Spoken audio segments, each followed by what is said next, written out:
সভাপতি সাহেব ও দূর দূরান্ত থেকে আগত ওলামা হজরত, আইম্মা হজরত, কুররা হজরত ও আমার বয়োজ্যেষ্ঠ বৈকনিষ্ঠ সমবয়স্ক ভাতৃবিন্দু ও আমার পর্দা নাসিনা পর্দার আড়ালের উপবেষ্টা মা ও ভগ্নীগণ, আমি আপনাদের সকলকে পর্যায়ক্রমে জানাই সালাম, শ্রদ্ধা, ভক্তি, ভালোবাসা। সমস্ত উপাসন, আরাধনা, বন্দনা, সমস্ত স্তব স্তুতি সেই মহান আল্লাহ রব্বুল ইজ্জাতের জন্য, যিনি এক ওয়া দ্বিতীয় লা শারীকা লাহ, যিনি অক্ষয়, যিনি অব্যয়, যিনি চিরঞ্জীবী, যিনি সর্বদাই আছেন এবং সর্বদাই থাকবেন, যিনি কুল কায়নাতের খালিক, যিনি কুল কায়নাতের মালিক, সেই মহামহিয়ান মহাগরিয়ান সর্বশক্তিমান মাওলা মাহবুদের দরবারে যাবতীয় প্রশংসা। তার পরে পরে আমার নবী, আপনার নবী তথা সারা বিশ্বের নবী, এমনকি নবীর নবী, নবিকুল শিরোমণি আমিনার নয়নমণি, ফখরে মওজুদাত, সরকারে কায়নাত, রহমাতুল লিল আলামিন, শাফিউল মুযনবিন নবী মুহাম্মদুর রাসূলুল্লাহ সাল্লাল্লাহু আলাইহি ওয়াসাল্লামের উপর লক্ষ লক্ষ কোটি কোটি সালাম ও দরুদ শান্তির ধারা বর্ষিত হোক, অর্পিত হোক। বলুন সাল্লাল্লাহু আলাইহি ওয়াসাল্লাম।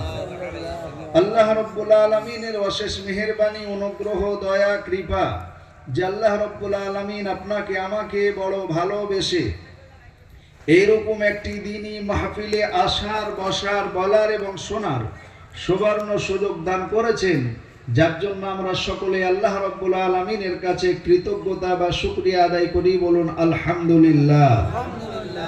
জোরে সোরে মহব্বতের সাথে বলুন আলহামদুলিল্লাহ। এখনো কিন্তু হলো না। সামনেকার গুলো বলছে আলহামদুলিল্লাহ, পিছনের গুলো বলছে আমরা ঠিক আছি, তোরাই চালা।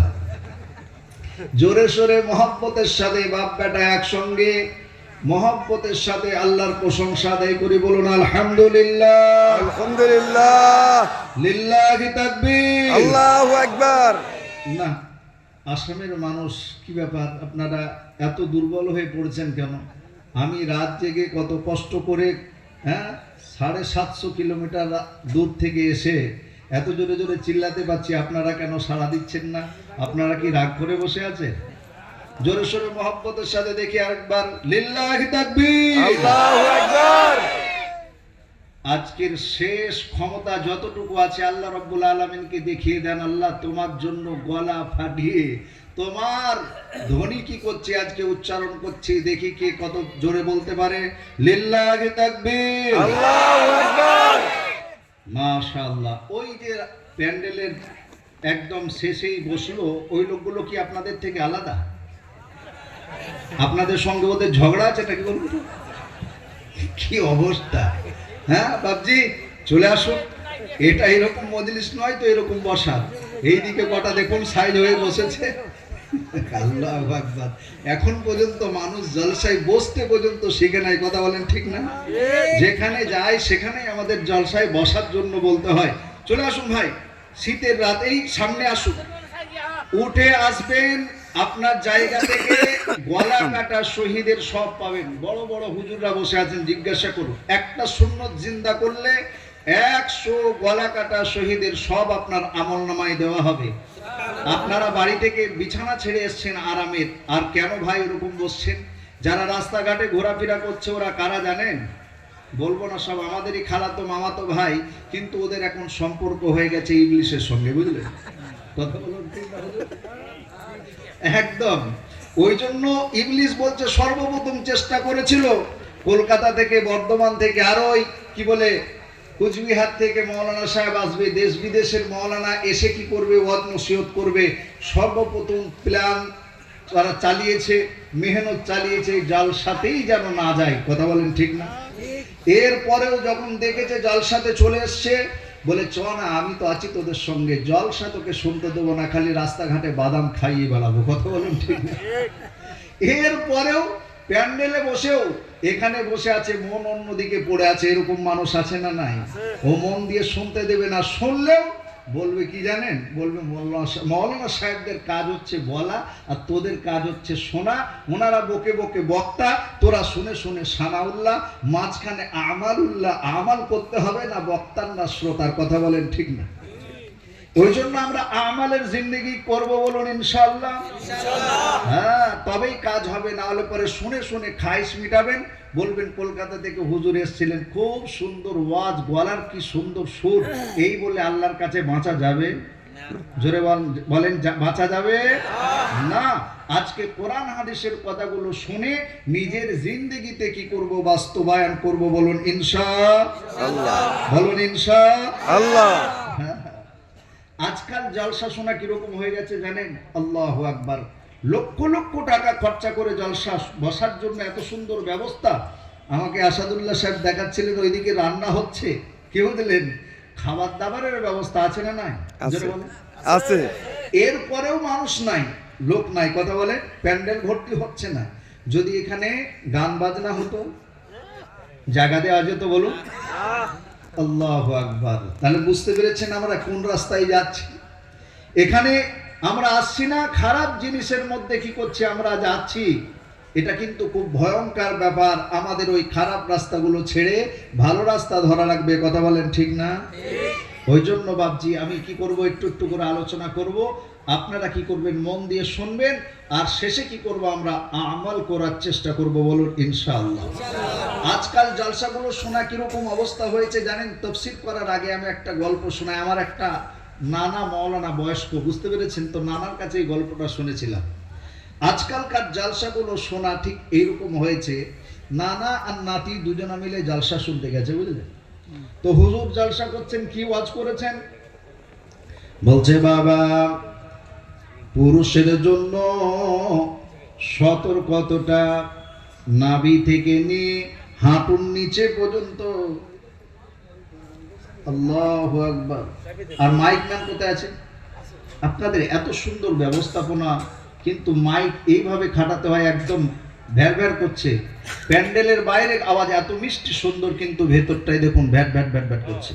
কোনোদিন ভেতরে বক্স দেবেন না, বক্সে আমাদের লাঞ্চের ক্ষতি করে, আওয়াজটাকেও ফাটিয়ে দেয়। চুং কটা দিলে পরেই যথেষ্ট ছিল হরেনগুলো, কিন্তু একদম বিচ্ছিরি, মানে কথা বলতেই এনার্জি আসছে না। বক্সের আওয়াজটা আপনি ভালো করার চেষ্টা করুন। মা, ওগো মা, আপনারা তো জননী, আপনাদের দ্বারাতে দিনের বহু খিদমত হয়েছে। আল্লাহ রসুল সাল্লাল্লাহু আলাইহি সাল্লামের সর্বপ্রথম আপনার সাহায্য করেছিলেন দিনের জন্য কে আপনারা জানেন? মা খাদিজাতুল কুবরা রাদিয়াল্লাহু তাআলা আনহা। ওগো মা, আপনারা মায়ের জাত, আপনাদের ওয়াজ আমি করব, আপনাদের পায়ের তলায় আমাদের জান্নাত। মা, আপনারা সর্বক্ষেত্রে আপনাদের কুরবানি বেশি, কথা বলেন ঠিক না? বাড়িতে মায়েরা দেখবেন অবহেলিত, ওনাদেরকে মর্যাদা দেওয়া হয় না, ওনাদের সম্মান দেওয়া হয় না। মায়েরা দেখবেন শ্বশুরকে খাওয়ায়, শাশুড়িকে খাওয়ায়, স্বামীকে খাওয়ায়, ছেলেকে খাওয়ায়, মেয়েকে খাওয়ায়। বাড়িতে এমন সময় যায় যে বাড়ির খাবার শেষ হয়ে যায়, মায়েরা খেতে পর্যন্ত পায় না, জোরে বলেন ঠিক না? ও মা, আপনারা তো সেই কুরবানি দেনেওয়ালি মা, আপনাদের কাছে অনুরোধ করব, আমার অনেক মা বোনরা বসতে পারছে না, আপনারা একটু ম্যানেজ করে নেন। একটু মায়েদের ভিতরে যারা সিনিয়র আছেন, আপনারা উঠে গিয়ে ভেতর থেকে একদিক থেকে বসাতে শুরু করেন, আর একটু জমে জমে বসে যান, বসার জায়গা করে দেন, আল্লাহ আপনাকে জান্নাতে জায়গা করে দেবে। আজকে যারা মায়েরা আপনারা জায়গা করে দেবেন, কোরআনে বলেছে আল্লাহ রাব্বুল আলামিন, যারা কি করবে, বসার জন্য জায়গা করে দেবে, আল্লাহ রাব্বুল আলামিন তাদের জান্নাতের মধ্যে জায়গা করে দেবে, বলুন সুবহানাল্লাহ। মা, আপনারা একটু ম্যানেজ করুন। বারবার খবর আসছে এখানে যে মায়েদের বসা হচ্ছে না, বসার জায়গা নেই, আপনারা একটু ম্যানেজ করুন। আগামী বছরে যদি জলসা দেয়, বুঝতে পেরেছি এখানকার পুরুষেরা জলসা শোনার এনার্জি নেই, আমার মায়েদের আছে, মায়েদের প্যান্ডেলটা একটু বড় করে তৈরি করবো ইনশাআল্লাহ, নাকি বলেন? তো এই বছরটা তো একটু ম্যানেজ করতে হবে মা। ওই জন্য আপনাদের কাছে বারবার অনুরোধ করছি, আপনারা একটু বসার জন্য মায়েদের ব্যবস্থা করে দেন। কেন, ছেলেরা হলে এখানে সেখানে দাঁড়িয়ে থাকতে পারবে, কিন্তু মায়েরা তো রাস্তাঘাটে দাঁড়াতে পারবে না। একটু বসার আপনারা ব্যবস্থা করে দেন, আল্লাহ আপনাদের ভালো করবে। যে কথা বলছিলাম বাবজি, কি বলছিলাম বলুন তো? পুরুষের জন্য সতর্কতাটা মৌলানা সাহেব ওয়াজ করছেন, পুরুষের জন্য নাভি থেকে নিয়ে হাঁটুর নিচে অবধি এটা হলো সতর। ভালো করে বুঝছেন না? এটা বিনা কারণে খোলা যাবে না। বিনা কারণে যদি কেউ হাঁটুর উপরে কাপড় উঠায়, এটা হবে কাবিরা গুনাহ। বড় বড় ওলামা হযরতরা বসে আছেন, জিজ্ঞাসা করবেন কাবিরা গুনাহ আল্লাহ রাব্বুল আলামিনের কাছে তওবা না করলে ক্ষমা হয় না। কিন্তু বিনা কারণে অনেক মুরব্বি চাচারা হাঁটুর উপরে কাপড় তুলে বসে থাকে না? থাকে না? জোরে বলুন। কোনো কাজ কাম নাই, হাঁটুর উপর কাপড় তুলে মুড়ের মাথায়, রাস্তার ধারে, মাথায়, মাচার উপর, এমনকি বাড়ির মধ্যেও বউ বেটি থাকে, কোনো জ্ঞান রাখে না, হাঁটুর উপর কাপড় তুলে বসে থাকে। থাকে না? থাকে না? মাঠে যখন জমি চষতে যায়, আমাদের বর্ধমান আপনার বেঙ্গলে ভাষায় বলে কেঁচা মারা, আপনারা কি বলেন? নেংটি মারা। নেংটি মেরে এরকম জমি চষে না? চষে না? যারা বলো চষে। খবরদার, মুমিন মুসলমান জমি চষবে তবু কিন্তু হাঁটুর নিচে কাপড় থাকবে, হাঁটুর উপরে উঠবে যারা বলে না। এটা হলো মহিলাদের, আপনার পুরুষদের সতর্ক। এই ওয়াজ শুনে নানা নাতি দুইজনাই মিলে এবার কি করেছে, ওয়াজ শুনে বাড়ি চলে যাচ্ছে। তখনকার জামানায় কিন্তু এরকম ব্রিজ ছিল না, রাস্তাঘাটে ছিল কি যারা বলেন? নদী পেরিয়ে যেতে হতো, নেমে সাঁতার কেটে পেরিয়ে যেতে হতো। এবার নানা নাতি দুজনা ওয়াজ শুনে বাড়ি ফিরেছে। বাড়িতে যাওয়ার পরে দেখে কি, নানার কাপড় শুকনো রয়েছে, নাতির কাপড় ভিজে গেছে। নানি জিজ্ঞাসা করে, কি ব্যাপার ভাই, তোর নানার সঙ্গে জলসা শুনতে গেছিলি, তোর নানার কাপড় চোপড় ভিজে নাই, বস্ত্রও ভিজে নাই, তোর কি করে ভিজে গেল? তখন নাতি বলছে, নানি গো, নদীতে তো অনেকটাই পানি ছিল, নানারও কাপড় ভিজার কথা, কেন ভিজলো না? নানার কাছে গিয়ে বলছে, নানা যান, নদীতে অনেকটাই পানি ছিল, আমার কাপড় ভিজে গেল, তোমার ভিজলো না কেন? কি কারণ বলো? তখন বলছে, কি করে ভিজবে রে বোকা, যত যত যেমন যেমন আমি পানির গভীরে যাচ্ছিলাম, সেই রকম লুঙ্গিটাকে উপর দিকে তুলছিলাম। তাহলে ভিজবে কেমনে? বুঝতে পারেন না? এবার নাতি বলছে, নানা যান, বলে কি হলো? বলে, ওয়াজ তুমি শোনো না, কলকাতা থেকে হুজুর এসে কি বললেন, হাঁটুর উপর কাপড় তোলা যাবে না, তুমি কেন কাপড় উঠালে? বলছে, নাতি রে, ওইটাই তো তুই ভুল করেছিস। বলে কেন? বলে, এটা নদীর ওপারের কথা ছিল, খেপা এপারে আনলি কেন বোকা? বলছে, নদীর ওপারের জালসা এপারে আনছিস কেন বোকা? ওটা ওপারে শুনেছি, ওখানে রেখে দিয়ে চলে আয়, এখানে আনার দরকার। আজকাল জালসা শোনা ঠিক আমাদের এইরকমই হয়েছে, প্যান্ডেলের ভিতরে শোনে বাড়ি বলে। এই গ্রামের নাম কি বলে? কান্দাবাড়ি। এই কান্দাবাড়ির জালসা শুনেই নিজের বাড়ি ওয়াজ শুনে কি করলো, এখানেই রেখে দিয়ে চলে গেল, নিজের বাড়িতে নিয়ে যাবে বলো না।